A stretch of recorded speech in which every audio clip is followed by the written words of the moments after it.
time feels real enough when you're stuck in it, when you're running late, when you're growing older, when someone you love doesn't wake up the next morning. But every time I try to understand it, it slips through me, like I'm trying to hold water with open hands. They say light doesn't experience time, that from a photon's point of view, it never leaves or arrives. It just is. No past, no future, only presence. Einstein once said, "Time is an illusion, albeit a persistent one." But if the past is gone, and the future hasn't happened, then what is this thing I keep fearing?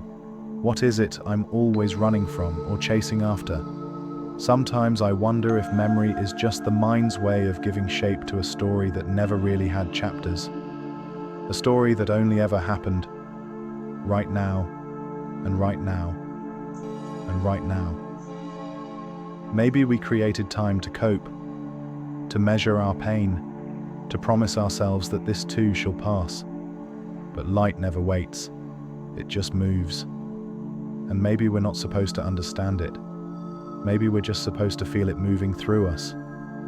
I used to think time was a line. Now I think it's a song, one you can only hear if you stop trying to conduct it. So I don't know what time really is, but I know it's not what they told us. And maybe that's okay, because in this moment, I'm watching, and that's enough for now. There's something watching, something behind my thoughts. It doesn't speak, it just observes. I don't know if it's me or something else, but every choice I make, every emotion I feel, it's there, just watching. In quantum physics, they found that light behaves differently when it's being watched, as if awareness itself changes the nature of what is real. So what am I? A collection of chemicals and thoughts, or the one who sees them unfold? When I'm angry, it watches. When I lie, it knows. When I pretend, it doesn't, because you can't pretend with the thing that sees everything. Sometimes I feel like I'm two people, the one who lives and the one who watches me live. And I can't tell which one is more real. If observation changes reality, then maybe we're here to witness something into existence. Maybe the universe needed eyes, so it grew them and called them us.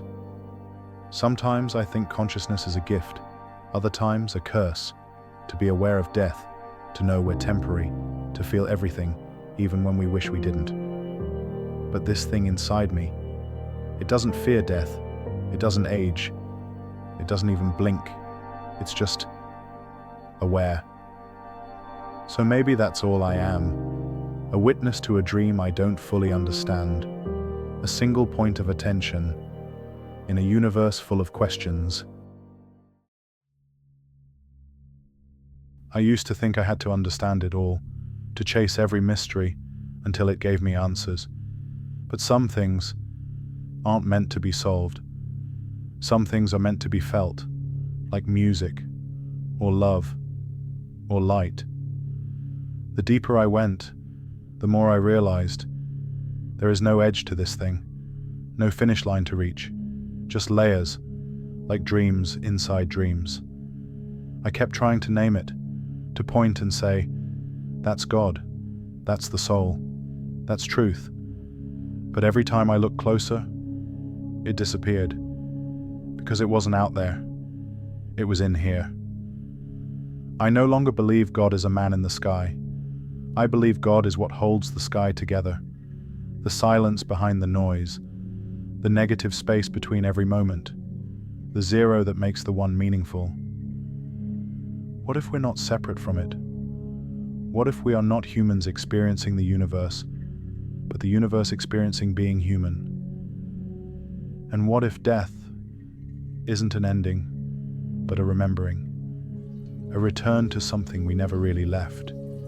Because light doesn't die, it transforms, it expands, it returns home. So maybe I don't need to fear the dark anymore, because I am the light that walks through it.